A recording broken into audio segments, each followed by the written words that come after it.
In the last act of Red Faction, you were trying to get the Earth Defense Force to Mars to help fight the Ultor Corporation. Red Faction Guerrilla takes place 50 years later, long after Ultor's been defeated and the original mining complex has been forgotten. So for the next 50 years, Mars is under Earth control, and the Earth Defense Force is the occupying military. Over time, Earth started losing all its resources, and they started using the Earth Defense Force to institute martial law, take control of all the mining resources, the people's property. And now they're this oppressive force that trying to work the people as much as they can, exploit the people as much as they can, and send all these resources back to Earth. And you finally get fed up, and you start to revolt.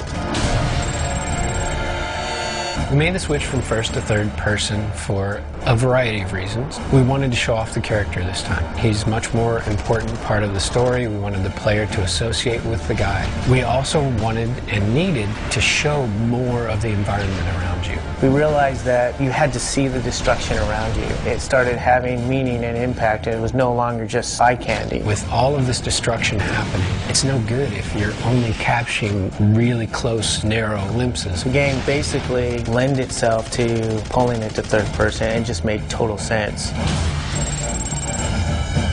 It's a deviation from the play style that you've seen in Red Faction 1. We're now completely open world. You can go anywhere in this massive territory that we've developed. You can steal vehicles, you can eventually steal weapons from the EDF, you can get other miners to fight for your cause and become guerrillas in the faction. We've got assaults on EDF bases that other guerrillas are doing that you can get involved with. We have EDF convoys going through towns that you can choose either to destroy the convoy and get the materials from that, or wait, let it go by, go get better weapons, come back, do it later.